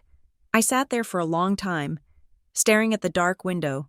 I thought about the sealed envelope in the vault at Redfern and Pike. If they open this, they lose everything. My grandfather had given me a choice. The trigger clause was the shield, but the envelope was the sword. I hoped I wouldn't have to use it. I hoped that seeing the trigger clause would be enough to make them stop. But deep down, I knew my parents. They wouldn't stop. They would escalate. They would lie until the bitter end, and I would have to be the one to end it. I slept in the chair that night, the binder on my lap, my hand resting on the cool plastic cover like it was a lifeline. Tomorrow, the silence would end. Tomorrow, the ghost of Elias Stewart would speak. The text message arrived at 2 p.m, vibrating against the wooden surface of Noah Wexler's desk like a trapped insect. "Come to the house on Wicker Bay.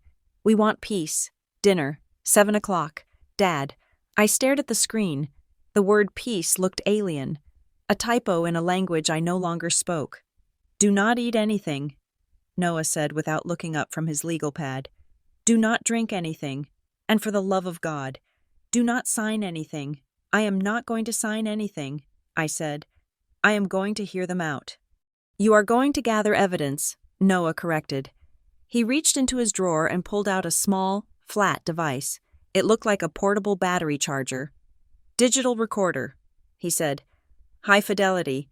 It has a 12-hour battery life. Put it in your purse. Leave the zipper open." "Is this legal?" I asked. "South Carolina is a one-party consent state." "Right?" Noah nodded. "As long as you are part of the conversation, you can record it. They do not need to know." He stood up and walked to the window, looking down at the sleepy street below. "They are scared. Ariana," he said. "They know we filed the motion to freeze the assets. They know the judge ordered the medical records released. This invitation is not an olive branch. It is a reconnaissance mission. They want to see how much you know." I picked up the recorder. It felt heavy, cold. "I want to look them in the eye," I said. "I want to see if they can lie to my face when there are no lawyers in the room." "Just remember," Noah said, turning back to me, "you are not their daughter tonight. You are opposing counsel." The house on Wicker Bay Drive was a testament to my mother's lifelong ambition to be American royalty. It was a sprawling, Georgian-style manor with white columns and a lawn so manicured it looked like artificial turf. I parked my rental car, a new one Noah had secured for me, under his firm's name in the circular driveway. The sun was setting, casting long, bloody shadows across the white brick. My father opened the door before I could knock. Graham Stewart was a handsome man. He had the kind of silver hair that inspired trust in shareholders and the kind of smile that didn't quite reach his eyes. He was wearing a cashmere sweater and holding a tumbler of scotch. "Ariana," he said. He sounded tired. The weariness was curated, designed to make me feel guilty for the lines around his eyes. "Thank you for coming." I walked past him into the foyer.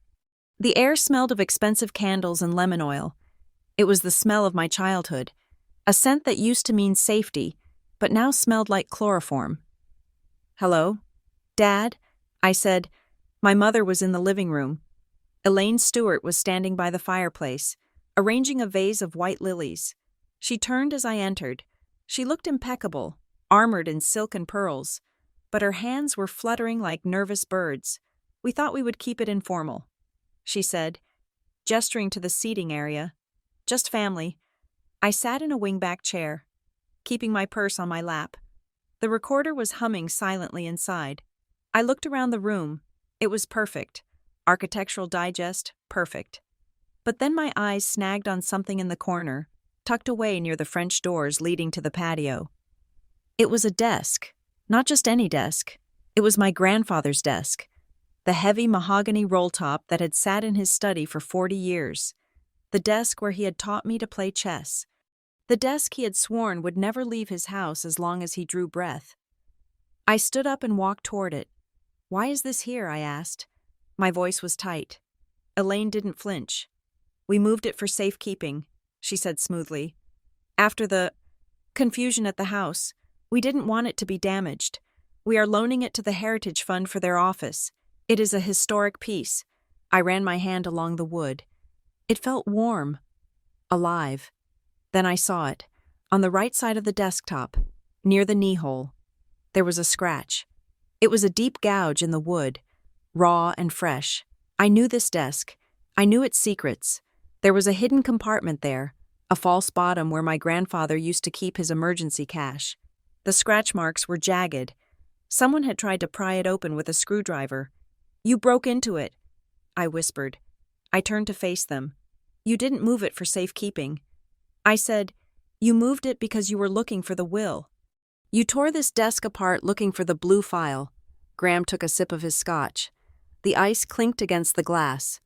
"Sit down. Ariana," he said. His voice dropped the dad act. It was the voice of the boardroom now. I didn't sit. I stood by the desk, my hand resting on the scar in the wood. "We are not here to talk about furniture," Graham said. "We are here to talk about reality. The reality is that you stopped me at the airport." I said. Graham sighed. He set his drink down on a coaster. "Yes," he said. The admission hung in the air, stark and undeniable. "We made a call." He continued. "It was a judgment call, a difficult one, but it was necessary. Necessary to frame me for a felony," I asked. "It was temporary," Graham said, waving his hand as if dismissing a waiter. "We knew nothing would stick. We just needed a delay. We needed 48 hours to get the estate settled without hysteria. Hysteria," I repeated. "Is that what you call due process?" Your grandfather was not of sound mind." "Ariana," Graham said, leaning forward. He was vindictive. He was writing things down, crazy things, accusations that were completely detached from reality. He was going to ruin this family. How, I asked. By making false claims about the business. Graham said, "About the Heritage Fund. If he had been allowed to speak in court, or if you had walked in there waving his frantic scribblings. The press would have had a field day. We protected the family name. We protected you from the embarrassment of a public spectacle." I looked at him. He believed it. He actually believed that preserving the facade was worth destroying his father's autonomy. "I have a question." "Dad," I said. "Ask it," he said. "If the accusations were false," I said slowly, "and if Grandpa was clearly crazy, why were you so afraid of me being there?" Graham frowned. "What do you mean?" "If I had walked into court with the ramblings of a dementia patient, the judge would have seen that." "Right," I asked. "The judge would have dismissed it. You could have proven he was sick, so why did you need to commit a crime to stop me?" Graham's jaw tightened. He picked up his glass again. "Because," he said, "because why I pressed. If you are innocent, let me be there. Let me see the crazy notes. Why did you have to strip search me to keep me away?" "Because the judge would listen to you," Graham snapped. The words exploded out of him.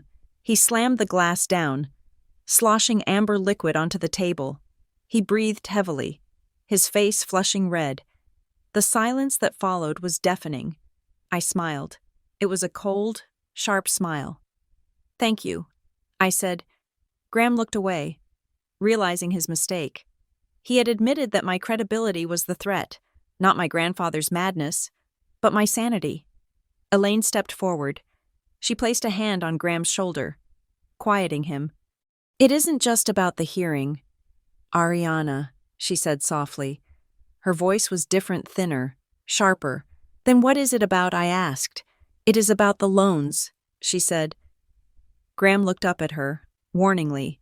Elaine, she ignored him. She looked at me with eyes that were hard as flint.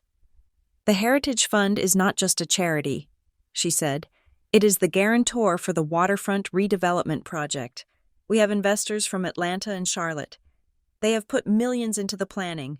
And let me guess, I said, the collateral for those loans is the Marrowgate land. Elaine nodded. Yes, and the contracts require clear title. If the estate goes into probate litigation, if there is even a whisper of a dispute over the land rights, the title insurance pulls out, the loans get called, and if the loans get called, I asked, we are leveraged. Ariana, she said, heavily, if this deal collapses, everything goes. The house, the cars, the firm, my position on the board. She looked around the beautiful, suffocating room. We are holding up the ceiling with our fingertips, she whispered. Your grandfather didn't understand that. He thought he was saving the birds. He was drowning us. So you drowned him first, I said. We did what we had to do, Elaine said. And we are offering you a life raft. Walk away. Ariana, let the hearing happen tomorrow. Let the will stand. We will take care of you. We will set up a trust. You will never have to work again. I looked at her. I saw the desperation beneath the silk. She wasn't asking for forgiveness. She was negotiating a hostage exchange. And if I don't, I asked. Elaine's face hardened again. Then you are going to find out how unstable you really are, she said. Is that a threat? It is a prediction. She said, we have the medical history. We have the testimony. We can keep you in court for years. We can drain every penny you have. I looked at the desk again, the scratches on the lock. You missed something. I said. Elaine frowned. What, you tore this desk apart looking for the file? I said, but you didn't find it. Elaine's eyes flickered. We found what we needed, she said defensively. No, you didn't. I said, because if you had found the blue file, you wouldn't be offering me a deal. You would be burying me. Elaine's composure cracked.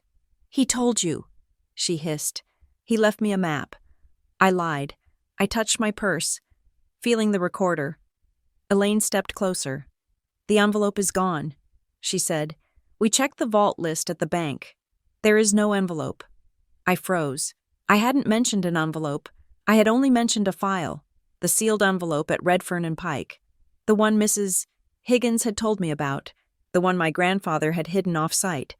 Elaine knew about it. She had checked the bank. Thinking it was there, she didn't know it was at the law firm. You checked the wrong vault. Mom, I said softly. Elaine's face went white. She realized what she had done. She had confirmed she knew there were hidden documents. Get out, Graham said. He stood up. Get out of my house. I walked to the door. My legs felt shaky, but my head was clear. I am leaving, I said, but I'm taking the truth with me. I opened the heavy front door. See you in court, I said. I walked to my car, the gravel crunching under my heels. I didn't look back at the house. I drove until I was 3 blocks away. Then I pulled over and vomited into the azalea bushes by the side of the road. I wiped my mouth and reached into my purse. I pressed the stop button on the recorder. I had it. I drove straight to Noah's office. It was 9 o'clock at night. He was waiting for me. I played the tape. When Graham shouted, because the judge would listen to you. Noah pumped his fist in the air. Admissible, I asked. As impeachment evidence? Absolutely. Noah said, if he takes the stand and claims he was protecting you from your grandfather's lies. We play this. It proves he knew you were credible. And the envelope, I asked? Noah nodded grimly. That is a confession you didn't have to force, he said. It proves spoliation of evidence. They were actively hunting for testamentary documents to destroy them. That is a felony. We were celebrating, drinking lukewarm coffee and reviewing the tape logs, when there was a knock at the door downstairs. Noah frowned. He checked the security camera feed on his monitor. "It is a process server," he said. At this hour, Noah buzzed him in. A man in a windbreaker walked up the stairs. He looked bored. "Ariana Stewart," he asked. "Yes. You have been served." He handed me a thick stack of papers and left. I looked at the cover page. In the Court of Common Pleas. Petition for emergency restraining order and damages for intentional infliction of emotional distress. Plaintiffs: Graham and Elaine Stewart. Defendant Ariana Stewart. I flipped through the pages. My hands started to shake. It was a work of fiction. It claimed I had been harassing them for months. It claimed I had threatened self-harm if they didn't give me money. It claimed I had shown up at the house tonight uninvited and violently struck antique furniture. They filed this tonight. I said, "While I was driving here." "It is a strategic strike," Noah said, reading over my shoulder. "They want this on the docket before the hearing tomorrow morning. They want the probate judge to see a pending harassment case against you. It biases the court. It makes you look volatile. It is a lie." I said, "It doesn't matter if it is a lie."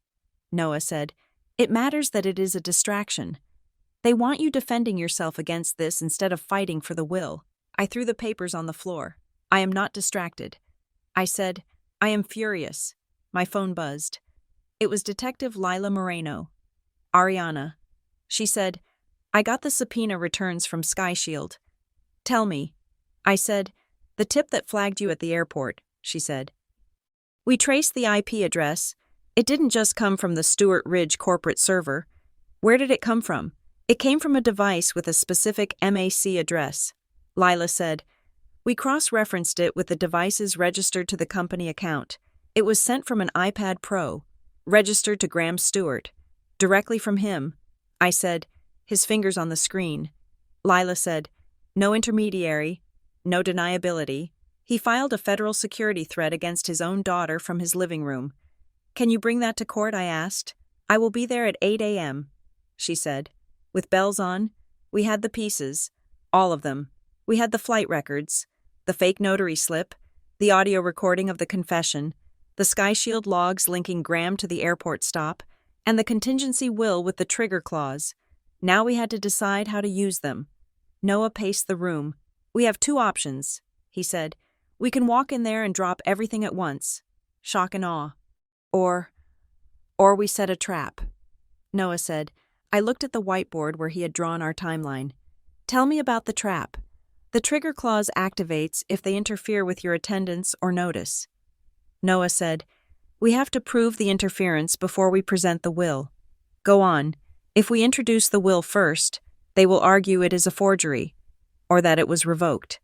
Noah said, "They will bog us down in technicalities. But," he continued, his eyes gleaming, "if we let them present their case first, if we let them lie." I said, "Exactly. We let them stand up and tell the judge that you are unstable. We let them submit this harassment petition. We let them testify that they had nothing to do with the airport stop. And then we impeach them." Noah said, "We bring in Lila with the Sky Shield logs. We play the tape of Graham admitting he stopped you. We prove, beyond a shadow of a doubt, that they intentionally obstructed you. And once the obstruction is proven on the record," I said, understanding dawning, then, and only then. "Do we pull out the blue file?" Noah said, "We hand the judge the contingency will, and because the court has already established that they obstructed you, the trigger clause activates instantly. It becomes self-executing." I whispered, "Their own lies pull the trigger." Noah said. I looked at the stack of harassment papers on the floor. I looked at the recording device. "They want to paint me as the villain." I said, "So let's be the villain." Noah said, "Let's be the villain who burns the house down." I slept for 3 hours on the sofa again. I dreamed of the ocean. I dreamed of the tide coming in, slow and relentless, washing away the sandcastles my parents had built. When I woke up, the sun was rising over Gull Harbor. It was a pale, watery light. I put on my suit. It was pressed now Noah had found a steamer. I brushed my hair. I put on a pair of pearl earrings my grandfather had given me for my 16th birthday. I looked in the mirror. I didn't look like a victim. I didn't look like a daughter. I looked like a witness. I walked out to the car. Noah was waiting. "Ready?" he asked. I touched the pocket where the flash drive sat, warm against my side. "Let's go to court," I said. The Gull Harbor Probate Court was a room designed to make you feel small. It was a cavern of dark mahogany and dust motes dancing in the shafts of light that cut through the high windows. The air smelled of old varnish and judgment. I sat at the plaintiff's table next to Noah Wexler. My hands were folded in my lap, resting on the calm blue fabric of my suit. I was not shaking. I had left the shaking in the bathroom of the motel. I had left the fear in the interview room at the airport. Today, I was granite, across the aisle. My parents sat with their lawyer, a man named Sterling Vance who wore a suit that cost more than my car. Elaine and Graham Stewart looked like a portrait of grieving dignity. My mother wore black, a single strand of pearls at her throat. My father wore a charcoal suit, his face set in a mask of stoic sorrow. They did not look at me, not once. "All rise," the bailiff announced. Judge Calloway entered. He was a man in his 60s with a face like a crumpled map and eyes that had seen every variety of human greed. He sat down, adjusted his glasses, and looked at the docket. Estate of Elias Thorne Stewart. He read, "Motion for emergency injunctive relief and counter-petition for guardianship." He looked over his spectacles at the tables. "Mr. Vance, you may proceed." Sterling Vance stood up. He buttoned his jacket with a smooth, practiced motion. He walked to the center of the room, his voice a rich baritone that filled the space. "Your Honor," he began, "this is a tragedy. There is no other word for it. We are not here because Graham and Elaine Stewart want to be here. We are here because they are desperate to protect what is left of their family's legacy from the erratic, volatile impulses of a daughter they love very much." He turned to gesture at me, a sad, pitying gesture. "Ariana Stewart has a history of instability," Vance continued. He picked up a remote and pointed it at a screen set up near the witness box. "We have submitted into evidence a series of communications from Ms. Stewart over the last 3 years. A text message appeared on the screen. It was blown up, the pixels sharp and black against the white background. I wish I could just burn it all down and start over." Vance let the words hang there. "This was sent 3 years ago, Your Honor," Vance said, "during a period when Ms. Stewart was seeking therapy for severe anxiety. It shows a pattern of destructive ideation, a desire to destroy her own history." He clicked the remote. Another text appeared. "I am not coming home. Do not talk to me." "And this, sent last Christmas," Vance said. "A refusal to engage with her family, a rejection of the very support system she now claims she wants to protect." I sat perfectly still. I remembered those texts. The first one was sent to Maya after I lost my job and my apartment in the same week. I was talking about my portfolio, about starting my career over. The second one was sent after my mother criticized my weight for 45 minutes straight on a video call. They had stripped the context away, leaving only the anger. They were painting a picture of a woman who was angry, ungrateful, and dangerous. Vance turned back to the judge. "Your Honor, the plaintiffs contend that the decedent, Elias Stewart, was in a state of cognitive decline in his final months. He was susceptible to paranoia. If he changed his estate plan, or if he communicated secretive instructions to his granddaughter, it was the product of a diseased mind feeding the delusions of an unstable young woman. We are simply asking the court to uphold the valid will the one signed 3 weeks before his death, and to grant Graham Stewart guardianship over any funds distributed to Ariana. For her own protection." Vance sat down. He looked confident. He looked like he had already won. My mother dabbed her eye with a handkerchief. It was a perfect performance. Judge Calloway looked at Noah. "Mr. Wexler." Noah stood up. He did not button his jacket. He did not use a smooth baritone. He walked to the podium with a stack of papers in his hand, looking like a man who had not slept because he was too busy hunting. "Your Honor," Noah said, Mr. Vance tells a compelling story about a concerned family, but I would like to talk about a different story. I would like to talk about what happened 48 hours ago at Evercrest International Airport in Seattle.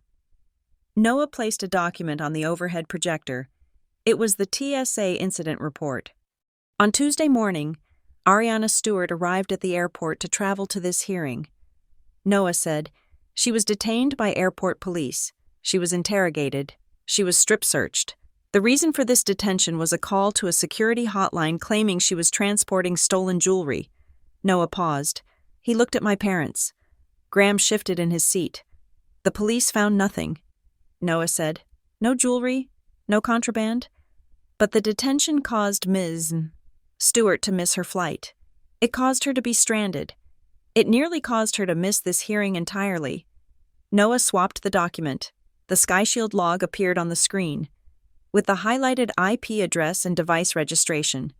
We subpoenaed the records from SkyShield Security, the private contractor that received the tip. Noah said, the call did not come from a jewelry store. It did not come from the police. It came from an iPad Pro registered to the corporate account of Stewart Ridge Consulting. Specifically, the device assigned to Graham Stewart. A murmur went through the gallery. The judge's eyebrows shot up. Mr. Vance stood up. Objection. Your Honor. Relevance. This is a probate hearing, not a criminal trial. It goes to the heart of the matter. Your Honor. Noah shot back. Mr. Vance claims these are concerned parents protecting a fragile daughter. I ask the court, since when do concerned parents call in a fake felony tip to airport security instead of picking up the phone? Since when does protection look like a federal travel ban? Judge Calloway leaned forward. Overruled, the judge said. Continue. Mr. Wexler. Noah stepped closer to the bench. This was not protection. Your Honor, this was obstruction. And it was not an isolated incident. Noah began to lay out the timeline. He moved with surgical precision. He showed the date of my grandfather's death. He showed the date the locks were changed on the house. He showed the affidavit from Mrs. Gable, confirming I was barred from the property. He showed the bank withdrawal slip with the shaky signature, dated 3 weeks ago, and then he dropped the hammer. Your Honor, Noah said, the defense relies on a will signed 3 weeks ago, a will that directs all assets to a trust controlled by Graham Stewart. They claim this will was notarized by a firm called Harbor Light Notary and Title. Noah held up the affidavit from Detective Lila Moreno. We have an affidavit here from Detective Lila Moreno of the Gull Harbor Police Department Fraud Division. Noah said, Detective Moreno has confirmed that Harbor Light Notary and Title does not exist. The address is an empty storefront. The notary stamp is a forgery used in a known real estate scam ring. The silence in the courtroom was absolute. It was the silence of a vacuum, sucking the air out of the room. My father's face had gone the color of ash. My mother was staring at Noah, her mouth slightly open, the handkerchief forgotten in her hand. Judge Calloway picked up the affidavit. He read it slowly. When he looked up, his eyes were hard. Mr. Vance, the judge said. His voice was very quiet. Are you aware that your clients have submitted a will notarized by a non-existent entity? Vance looked at his clients. He looked at the papers. He was sweating now. Your Honor, I was not aware of these allegations. I would need time to review. There is no time. Noah interrupted. Because the fraud is happening now. The assets from the estate are already being moved. The accounts are being drained. Noah turned to look directly at my mother. And the reason they are doing this, Your Honor, is not because Elias Stewart was crazy. It is because he was the only one standing in the way of a land deal that relies on the Marrowgate Coastal Trust. Elaine stood up. That is a lie, she shouted. The Polish cracked. The veneer of the grieving matriarch shattered, revealing the desperate, cornered woman underneath. Sit down, Mrs. Stewart, the judge barked.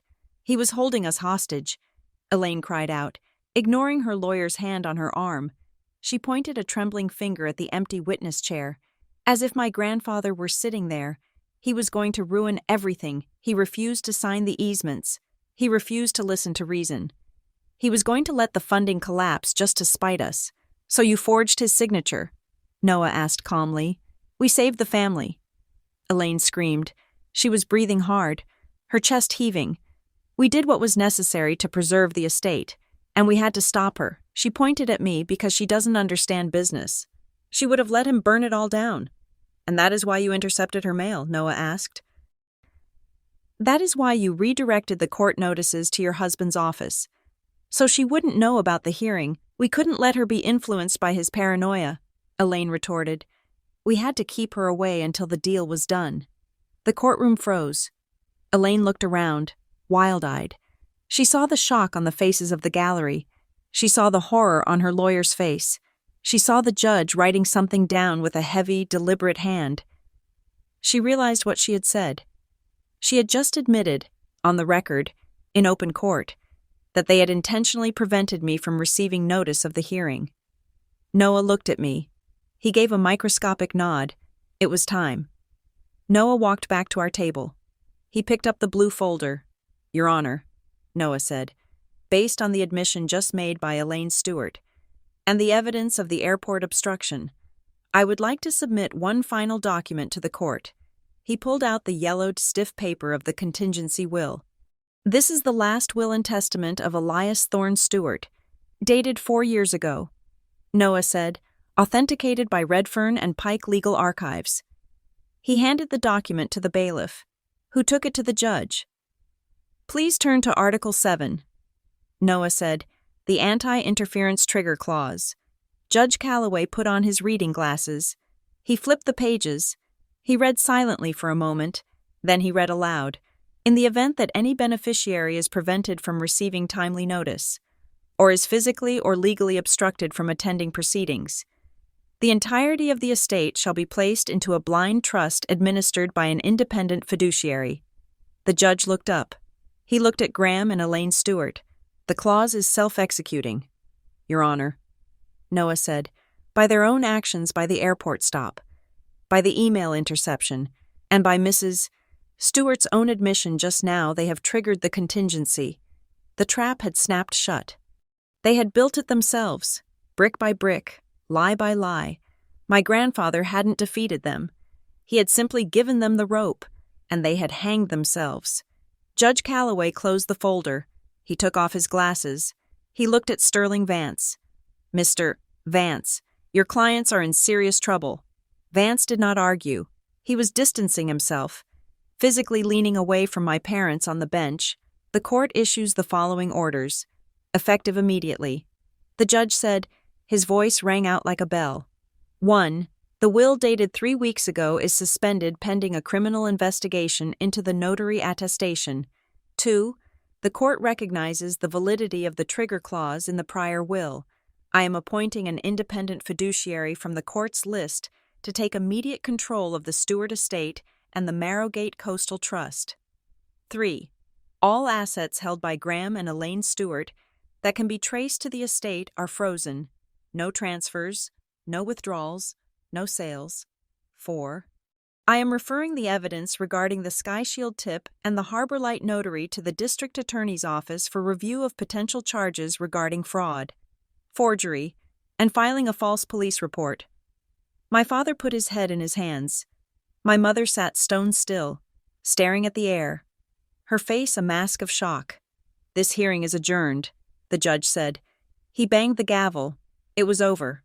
The noise of the courtroom rushed back and people murmuring, papers rustling, the bailiff moving toward the defendant's table. I stood up. My legs felt steady. Noah turned to me. He looked exhausted, but he was smiling. You did it, he said. We did it. I said. We walked out of the courtroom, past my parents. I did not stop to look at them. I did not offer a pithy line. There was nothing left to say. They were not my parents anymore. They were defendants. We walked out into the bright, blinding sunlight of the courthouse steps. The humidity had broken, and the air was crisp. A town car was waiting at the curb. A man in a dark suit stepped out. He was holding a briefcase. Ms. Stewart, he asked. Yes, I am from Redfern and Pike. He said, we received word from the court clerk regarding the activation of the trigger clause. He opened the briefcase. He pulled out a thick, sealed manila envelope. It was wrapped in clear tape, stamped with wax seals that had cracked with age. Your grandfather left instructions that this was to be delivered to you the moment the clause was triggered. The man said. He handed it to me. I took it. It was heavy. Much heavier than paper should feel. It felt dense, solid, like a brick, or a weapon. The courier nodded and got back in his car. Noah stood beside me. He looked at the envelope.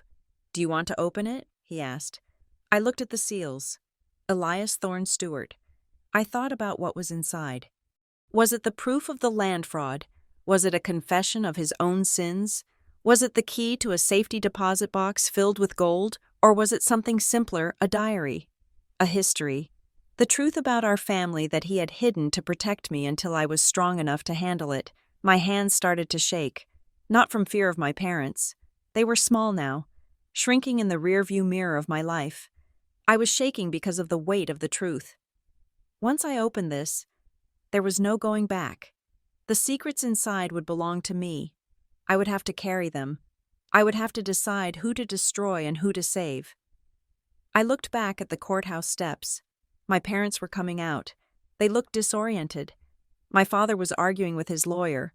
My mother was looking around for her car, for her status, for someone to tell her she was still the queen of Gull Harbor. She saw me. She stopped. She looked at the envelope in my hands. I saw the terror in her eyes. She knew I had it. She knew I had the final piece of the puzzle, the thing she had destroyed a desk to find. I could open it right now. I could walk over there and read it to the crowd. I could finish them, but I didn't. I tucked the envelope into my leather tote bag. I zipped it shut. I turned to Noah. Not here. I said. Noah nodded. He understood. I looked at my parents one last time. They looked like strangers, small, petty strangers, who had traded their daughter for a parking lot. I turned my back on them. I walked toward Noah's car, my heels clicking on the pavement, a steady, rhythmic sound. I wasn't walking away as a victim. I wasn't walking away as a vindictive daughter. I was walking away as the executor. The game was over. I had won. And now, I had work to do. I got into the car, and we drove away, leaving the courthouse behind, heading toward the marshes, toward the water, toward the truth. Thank you so much for listening to this story. It has been a journey through betrayal, gaslighting, and the fight for justice, and I hope you felt every twist and turn along the way. I would love to hear from you. Please comment down below and tell me where you are listening from. Are you in Seattle, South Carolina, or somewhere else entirely? And I want to know your thoughts. What do you think was in the sealed envelope?